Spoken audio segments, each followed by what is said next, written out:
이 시간에는 하나님의 말씀을 우리 같이 보도록 하겠습니다. 오늘 읽으신 말씀은 누가복음 1장 5절, 6절, 7절, 3절 말씀이 되겠습니다. 누가복음 1장 5절, 6절, 7절 다 같이 한 목소리로 봉독하도록 하겠습니다.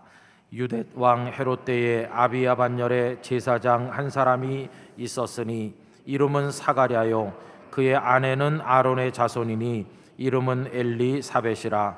이 두 사람이 하나님 앞에 의인이니 주의 모든 계명과 규례대로 흠이 없이 행하더라. 엘리사벳이 잉태를 못하므로 그들에게 자식이 없고 두 사람의 나이가 많더라. 아멘. 지난 6월 21일 UN 경제사회국에서 발표한 통계 자료가 있습니다. 거기 보면 이 지구촌의 형편에 관한 여러 가지 자료들이 나와 있는 가운데 눈길을 끄는 것은 현재 이 지구촌에 얼마나 많은 사람이 살고 있는가 하는 대목입니다. 여러분, 얼마나 많은 사람이 살고 있을 것 같습니까? 그 통계에 의하면 2017년 현재 75억 5천만 명이 살고 있다고 합니다. 2023년이 되면 80억을 돌파할 것이고 2055년이 되면 100억을 넘어설 것이라는 예상을 내놓았습니다. 이 중에는 2055년에 살고 계시지 않을 분들도 많을 것이고 그때까지도 살 분들도 많으신데 그때가 되면 100억을 넘어선다고 하니 얼마나 사람들이 많습니까? 자, 그러니 현재 우리 각자는 75억 5천만 명 중에 한 명으로 여기 존재하고 있는 것입니다. 사람이 이처럼 많다 보니까 때로 우리들은 한 사람의 소중함을 망각할 때가 있습니다. 어떤 때는 나 한 사람쯤이야 생각을 하고 또 어떤 때는 저 사람 한 사람쯤이야 라고 어떤 사람을 멸시할 때가 있습니다. 그러나 여러분, 한 사람이 얼마나 소중하고 중요한지 말할 수가 없습니다. 이런 예를 몇 가지 들어보겠습니다. 영국의 청교도 혁명이 일어났을 때 당시 왕이었던 찰스 1세는 의회의 투표 결과 68대 67로 사형이 결정되어서 단두대에서 처형되었습니다. 1766년 미국은 국가 언어를 어떤 말로 정할 것인가를 두고 투표를 했는데 한 표 차이로 독일어가 아닌 영어를 선택하게 되었다고 합니다. 그뿐이 아닙니다. 1839년 에드워드 에버렛이라고 하는 매서추세츠 주의 현직 주지사는 어떤 이유로 선거에 5분이 늦게 도착함으로 자기 한 표를 행사하지 못했는데 나중에 개표를 해보니 한 표가 모자라서 그는 주지사 자리를 다른 사람에게 넘겨줄 수밖에 없었습니다. 더 드라마틱하고 가슴 아픈 것은 1923년 당 서기장을 뽑는 투표에서 아돌프 히틀러는 상대 후보보다 단 한 표가 더 많아서 서기장이 되었습니다. 역사가들은 말하기를 그날 그 자리에서 투표했던 사람들 중 한 사람만 생각을 달리 먹었더라면 히틀러가 서기가 되지 않았을 것이고 이 땅의 제2차 세계대전이나 600만의 유태인들이 죽어나가는 비극은 일어나지 않았을 것이라고 아쉬워하고 있습니다. 여러분, 이렇게 보면 75억 5천만이 숨쉬고 있는 세상에 우리 한 사람의 의미가 대단히 볼품이 없어 보이기도 하지만 이런 말씀 속에서 맥락을 바꿔 생각해 보면 우리 한 사람이 얼마나 소중한가 하는 것입니다. 히틀러 한 사람이 이 땅에 남긴 해악이 얼마나 크며 또 반대로 정말 아름다운 삶을 살아가는 이들이 남기는 감동이 얼마나 큽니까? 한 선교사님이 계신데요. 그분은 세계 초인류 대학에서 박사학위를 받으셨습니다. 그리고 그해 그분이 제출한 학위 논문은 그해 가장 우수한 논문으로 선정이 되기까지 했습니다. 외국인에게 그토록 엄격한 나라였지만 그분은 당당히 모교의 강단에서 학생들을 강의하는 신분에 오르게 되었습니다. 그러나 10수년이 지난 오늘에 와서 이 선교사님은 더 이상 강의를 하고 있지 않습니다. 그러면 무슨 일을 하고 있는가? 학문이 없이 태어난 버려진 아기들, 그리고 양팔이 양손이 다 이 어깨 쭉지에 붙어버린 그런 중증 장애인들, 부모조차도 버린 그런 아이들 13명과 더불어 살고 있습니다. 하루에도 한 아이의 대소변을 20번, 30번씩 받아내야 되고 기저귀를 바꿔줘야 되고, 없는 돈에 그 아이들을 데리고 가서 수술을 받게 하고 또 수술을 받게 하면서 이 부부가 단 하루도 외출도 못한 채 그 아이들을 자녀로 삼아 살아가고 있는 중입니다. 최근에는 대단히 뛰어난 실력과 자격을 갖춘 그 아드님까지도 부모와 합류해서 세 식구가 그 일을 감당하고 있다고 합니다. 저는 그 이야기를 전해드리면서 이 땅에 태어난 사람들이 무수히 많지만 한 사람의 인생이 우리들에게 남겨주는 감동이 얼마나 큰가 하는 것을 생각을 하지 않을 수가 없었습니다. 그러면서 그 다음에 따라 나오는 자연스러운 질문이 있었습니다. 그것은 그는 그렇게 살고 있다고 하는데 너는 어떤 사람인가 하는 질문이었습니다. 여러분, 저는 이 시간에 3부 예배 참여한 우리 땅끝 교우님들에게 이 질문을 드리고 싶습니다. 교우님들은 어떤 한 사람으로 살아가고 계신가 하는 것입니다. 오늘 본문으로 잠시 돌아와 보면 의사였던 이 누가라고 하는 분은 누가복음과 사도행전을 기록하셔서 데오빌로에게 보내주었습니다. 데오빌로는 각하라고 불렸던 신분이 높은 귀족이 아닙니까? 그런데 이 누가복음 속에 담긴 내용이 무엇입니까? 1절에서 누가는 우리 중에 이루어진 사실이라고 표현을 했는데, 우리 중에 이루어진 사실이란 다름 아닌 예수님의 이야기인 것입니다. 예수님의 탄생, 예수님의 말씀을 가르치시고 사람들을 사랑하시고 병든 자를 치유하신 여러 사역들, 그리고 예수님께서 우리의 죄를 짊어지시고 십자가에 죽으신 일, 그리고 생명으로 부활하신 일, 그러면서 승천하시면서 다시 오마 약속하신 이 모든 일련의 사건들 한마디로 모아서 예수님의 사건, 이걸 누가는 누가복음 속에 담아서 데오빌로에게 보낸 것이었습니다. 여러분, 이 시간 이 자리에 모여있는 저와 여러분은 어떤 존재들입니까? 우리는 그리스도인입니다. 그리스도인이 누구인가요? 예수님을 믿는 사람들입니다. 우리가 예수님을 믿는다고 하는 말을 다른 말로 바꿔서 표현하면 예수님의 이야기를 사실과 진리로 믿는다는 뜻이기도 합니다. 우리는 예수님의 탄생을 믿고 사역을 믿고 예수님의 십자가를 믿고 부활을 믿고 승천을 믿고 다시 오실 재림의 약속을 믿고 있습니다. 우리는 예수님의 이야기를 믿고 있는 것입니다. 그런데 여러분, 여기 명심해야 될 사실이 하나 있는데, 그 예수님의 이야기는 그분 혼자 등장하는 1인 드라마, 모노 드라마가 아니라는 것입니다. 예수님께서는 이 무대 위에 혼자 등장하셔서 모든 걸 다 혼자 하신 게 아니라 무대 위로 많은 사람들을 올라오도록 초청하시고 그들과 함께 하셨습니다. 예수님의 이야기는 다른 사람들과 함께 하셨기 때문에 어떻게 환원되는가? 사람들의 이야기로 환원되기도 한다는 것입니다.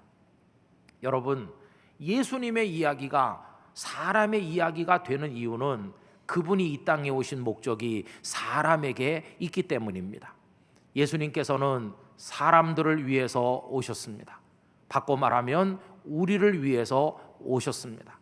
예수님께서는 사람들을 부르시고 사람들을 구원하시고 사람들을 변화시키시고 사람들을 하나님의 자녀가 되도록 하기 위해서 오셨습니다. 달리 말하면 예수님은 저와 여러분을 부르시고 구원하시고 변화시켜 하나님의 자녀가 되도록 하기 위해서 이 세상에 오신 것입니다. 예수님께서는 사람들을 불러 당신 곁에 두셨습니다. 바꿔 말하면 오늘 이 자리 3부 예배 자리에 우리가 앉아 있게 된 것도 예수님께서 우리를 부르시고 당신 곁에 두셨기 때문에 이 예배에 우리가 앉아 있게 된 줄로 믿습니다. 만약에 이 지구촌에 사람이 없었다고 한다면, 하나님께서 해와 달과 별과 삼라만상 모든 걸 다 만드셨지만 여기 사람이 존재하지 않았다고 한다면 예수님께서는 세상에 오실 필요가 없었을 것입니다. 또 달리 말하면 만약에 우리라고 하는 존재가 없다면 예수님은 오시지도 않았을 것이고 예수님의 이야기 또한 생겨나지도 않았을 것이라 하는 것입니다. 그러므로 여러분, 예수님의 관심이 사람에게 있기 때문에 우리의 관심 역시 사람에게 있어야 됩니다. 예수님께서 사람을 부르시고 구원하시고 변화시켜 아름다운 새 사람이 되게 하신 것이 그분의 목적이었다면 우리의 관심사도 당연히 내가 누구이며 나는 어떤 새 사람이 되어가고 있는가 하는데 깊은 관심을 가지지 않으면 안 된다는 것입니다. 여러분, 우리가 과거에 어떤 관심사를 가졌나요?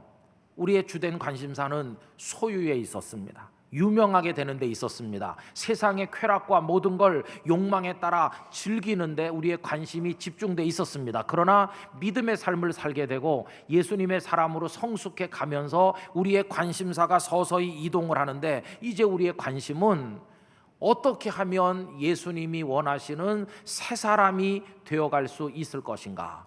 그것이 우리의 관심사가 돼야 되는 줄 믿습니다.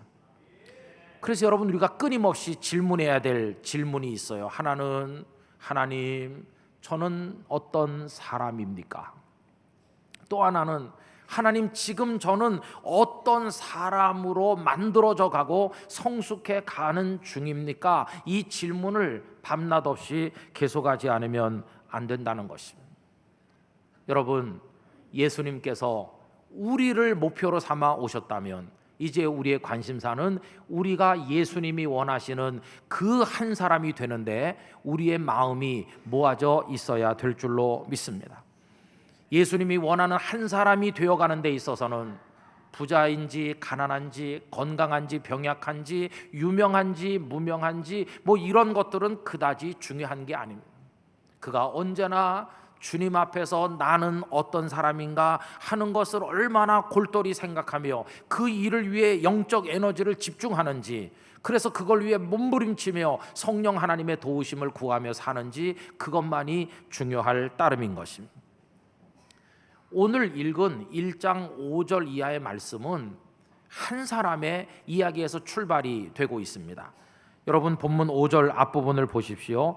유대왕 헤롯 때 아비야 반열에 제사장 한 사람이 있었으니 이름은 사가랴요.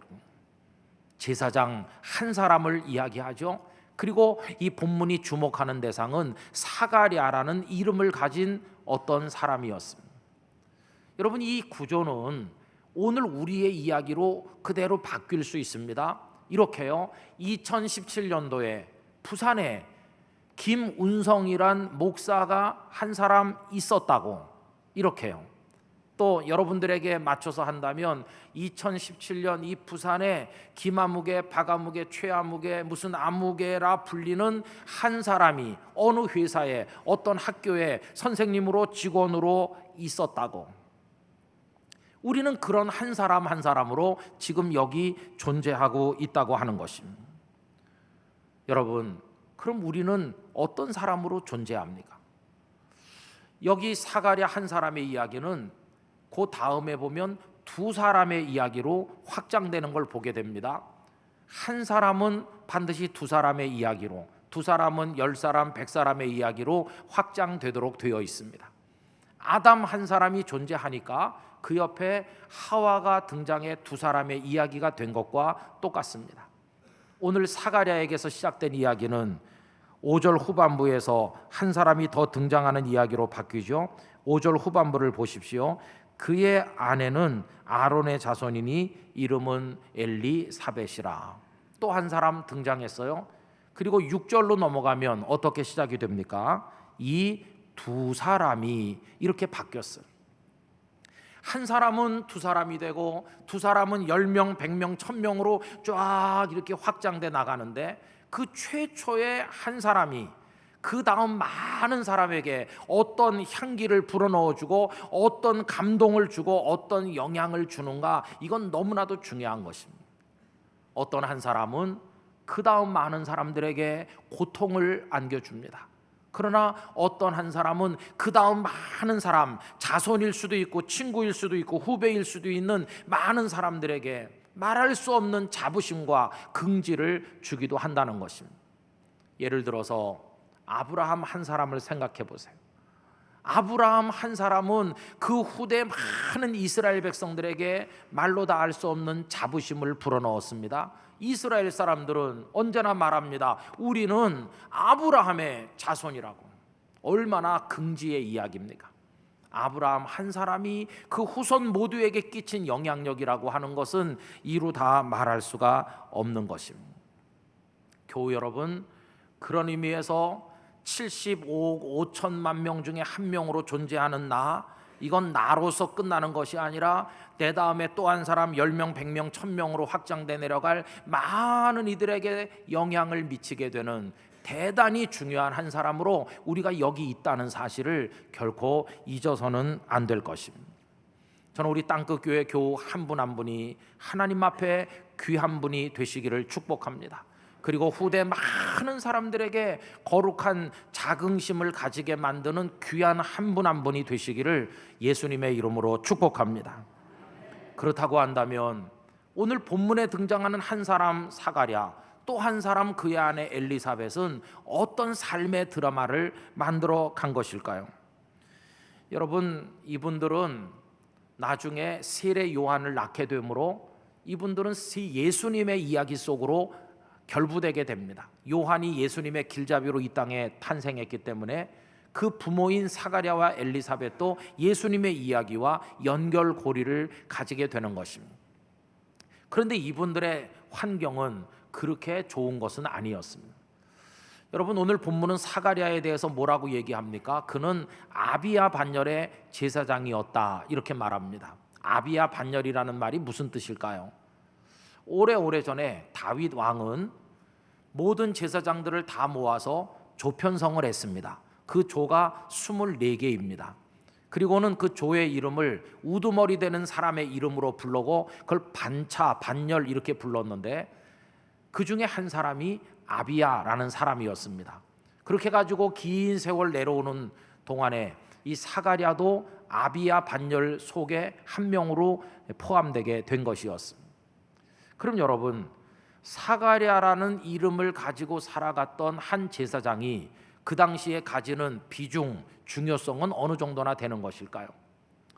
우리가 정확히 알지는 못하지만 몇몇 자료들을 참조하면 예수님 당시 제사장의 신분을 가진 사람이 2만 명쯤 됐다고 합니다. 그 2만 명을 24개 조로 나눠보면 그 한 반열에 대략 한 800명 남짓한 제사장이 소속되게 됩니다. 그러면 이 반열들은 1년에 약 2번 정도 성전의 직무를 맡게 되죠. 한 번 맡으면 7일 동안 감당을 했다고 합니다. 1년에 2번이니까 이 한 반열이 하나님의 성전의 그 모든 임무를 감당하는 기간은 한 14일 정도 되는 겁니다. 자, 그럼 보세요. 800명이 넘는 제사장이 있는데 누구를 보내서 성전의 직무를 감당하게 하면 좋겠습니까? 그래서 800여 명을 모아놓고 제비뽑기를 했다는 것입니다. 필요한 숫자만큼 제비를 뽑아서 그 사람들을 성전으로 파견했습니다. 그러면 일주일을 하고 그 다음 차례가 되면 제비를 또 뽑는 것이죠.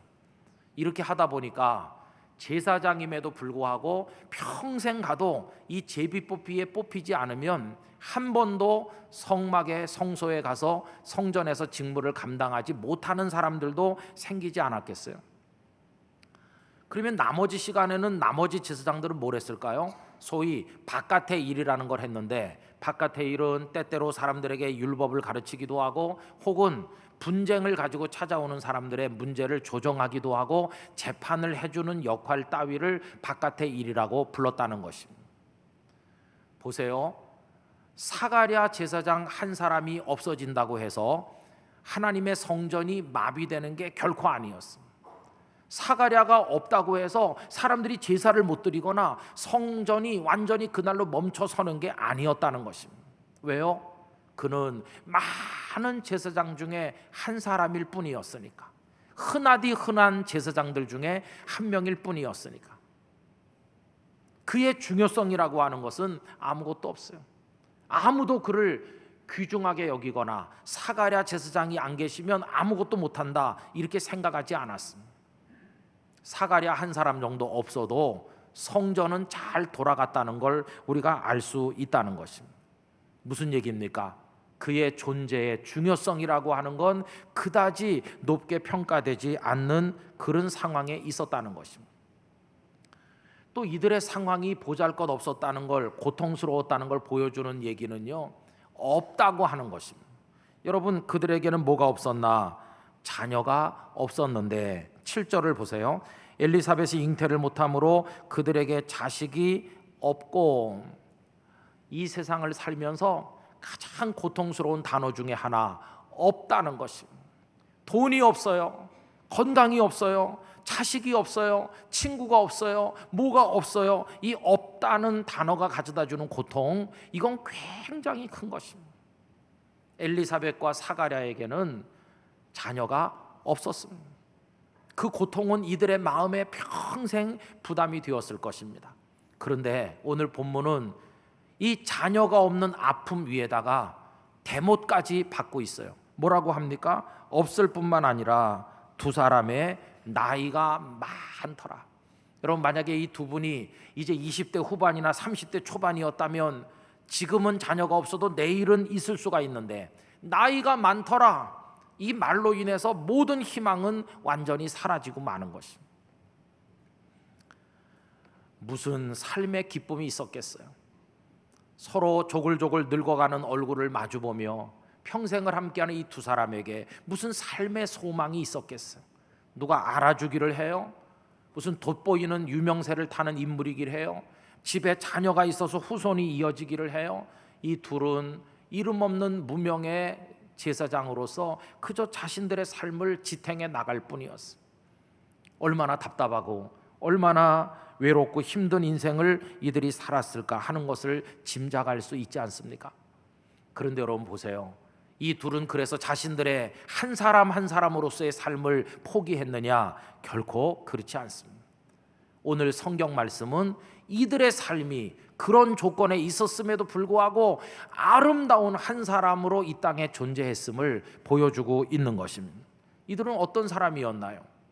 오늘 본문에 따라 생각을 해보면 첫째, 이분들은 의인이었습니다. 여러분 6절 앞부분을 보세요. 이 두 사람이 하나님 앞에 의인이니라고 말씀하였습니다.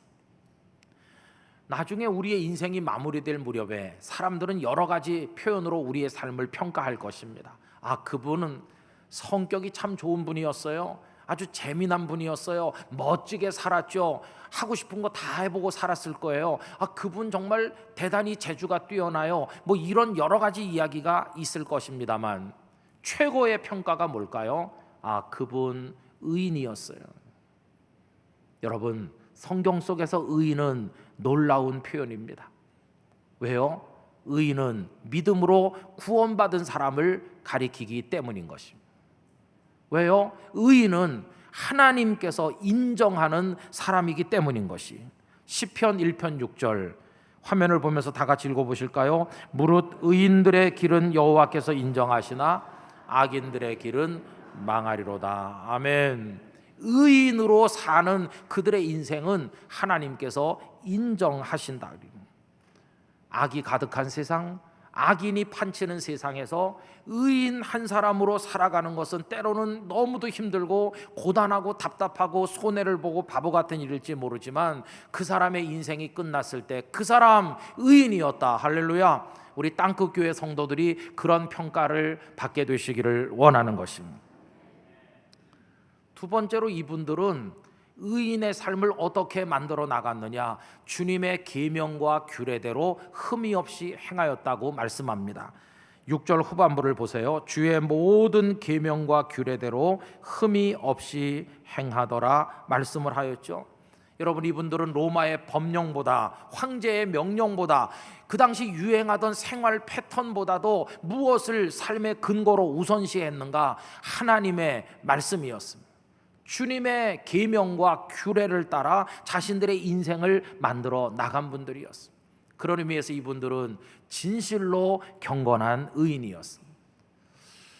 여러분, 여기서 우리는 형식 논리에 속지 않도록 조심해야 된다는 걸 배우게 돼요. 형식 논리는 이런 겁니다. 어떤 사람이 공직자가 됐어요. 그러면 그 사람은 당연히 애국자입니까? 제가요 나라를 위해 일하게 됐어요. 저 공무원 됐어요. 그러면 당연히 애국자입니까? 여러분, 그건 형식 논리입니다. 공무원의 신분이 그 사람이 애국자라는 걸 증명해주는 증거는 결코 아니라는 것입니다. 공무원이 돼도 오히려 나라를 망치는 일을 했던 사람들이 역사 속에 얼마나 많았나요? 그러므로 공직자는 곧 애국하는 사람이다. 그거는 형식 논리에 불과해요. 여러분, 사가랴를 생각해 보세요. 사가랴는 에봇을 입은 제사장이잖아요.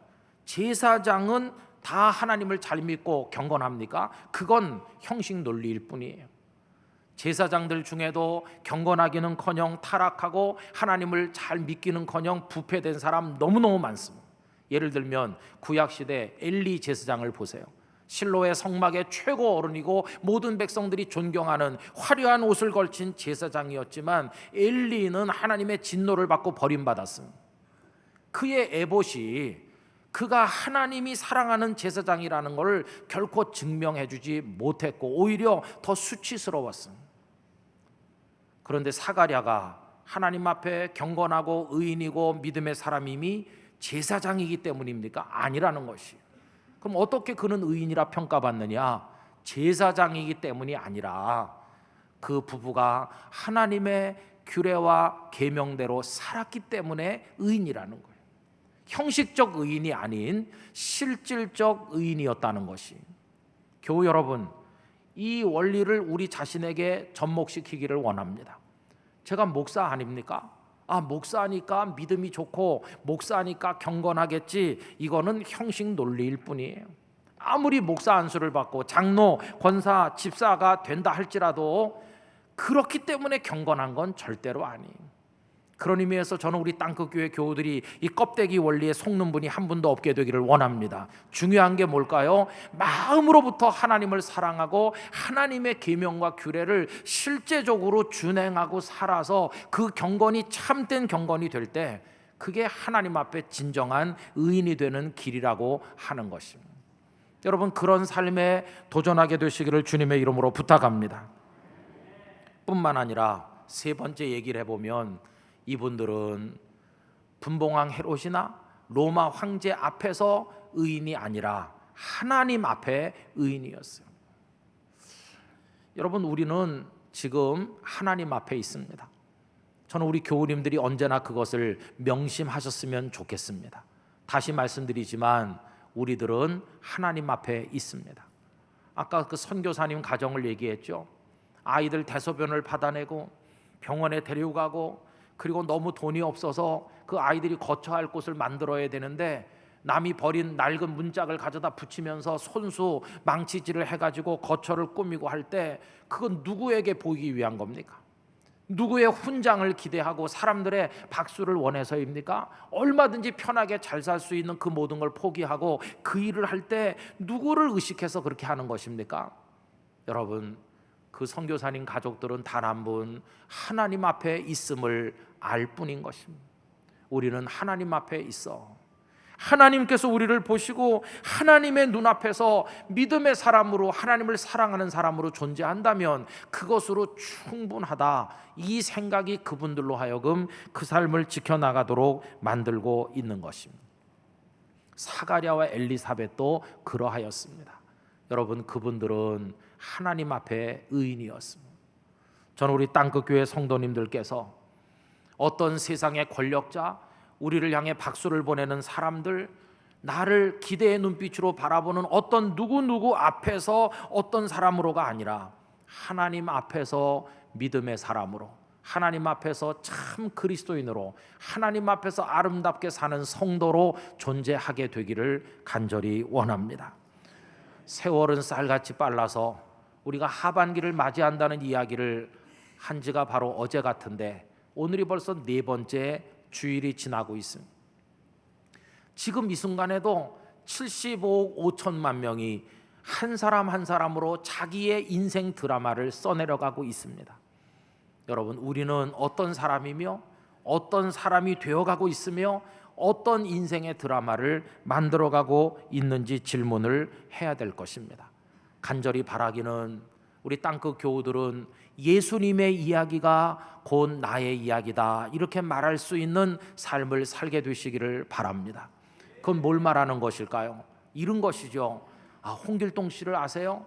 홍길동 씨가요, 옛날에는 엉망으로 살았어요. 그 사람 인간이라고 말할 수도 없었는데 내가 이번에 홍길동을 만나니까 그 사람이 완전히 딴 사람이 됐더라고요.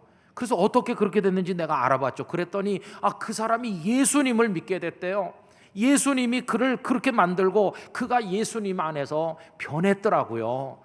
딴 사람 됐더라고요.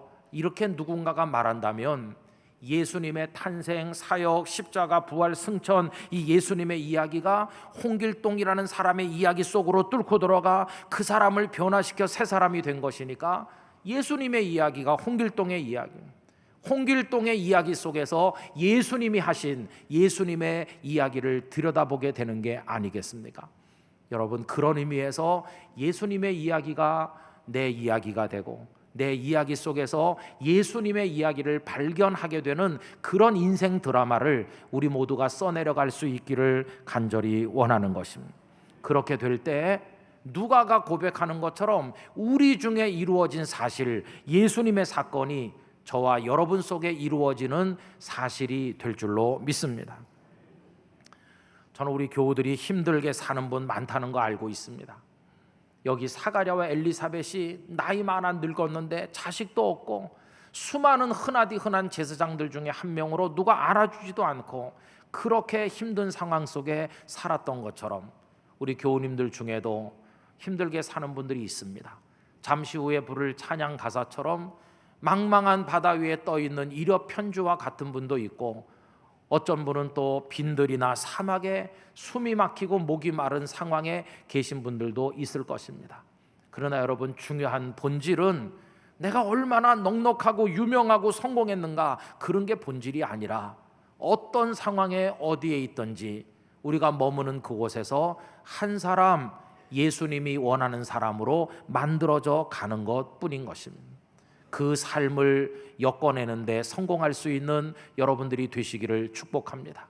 그리고 우리의 연약함을 도우시는 하나님의 성령께서 우리의 삶을 잘 지켜 아름다운 삶을 만들어내므로 하나님 앞에 의인으로 평가받는, 하나님 앞에 아름다운 그리스도인으로 평가받는 우리들의 인생이 되도록 해주시기를 간절히 원하는 것입니다. 그래서 여러분, 아무 의미 없는 있으나 마나한 75억 5천만 중에 한 명으로 우리 인생이 쓰러져 가는 것이 아니라 그 속에 75억 5천만 명 중에 한 명에 불과하지만 그 삶은 하나님 앞에 아름다웠다고 인정을 받을 수 있는 그런 믿음의 삶을 저도 여러분도 살아가게 되기를 원하는 것입니다. 여러분, 이걸 위해 기도하고 성령님을 의지하고 우리의 남은 생애를 전폭적으로 바쳐서 힘있게 달려나가야만 될 것입니다. 여러분들의 인생의 미래 속에 이런 하나님의 은혜가 임하시기를 예수님의 이름으로 축원합니다. 다 같이 기도하겠습니다. 우리의 인생을 두고 하나님 앞에 결단합시다. 하나님, 우리의 생각과 판단과 결정과 행동과 모든 말과 우리의 모든 것을 통하여 하나님의 규례와 계명대로 살아가므로 우리도 하나님 앞에 아름다운 한 사람이 되게 하여 주시옵소서. 다 같이 통성으로 기도하겠습니다. 오 거룩하신 아버지 하나님, 우리에게 생명의 호흡을 허락하여 주시고 우리에게 시간을 허락하여 주시고 저희의 인생을 살아갈 기회를 허락하여 주셨습니다. 그 속에서 있으나 마나한 무의미한 존재로 쓰러져 사라지지 않게 하여 주시옵시고 원하옵건대 저희들이 하나님 앞에 아름다운 의인으로, 하나님 앞에 온전한 그리스도인으로 빛나는 인생을 살아가게 하여 주시옵소서. 존귀하신 아버지 하나님, 저희 모두로 하여금 하나님 앞에서 하나님이 기뻐하시는 한 사람으로 무르익어가게 하시고 인생의 드라마를 하나님 기뻐하는 스토리로 적어 내려갈 수 있도록 저희 모두를 축복하여 주옵소서. 예수님 이름으로 기도하옵나이다. 아멘.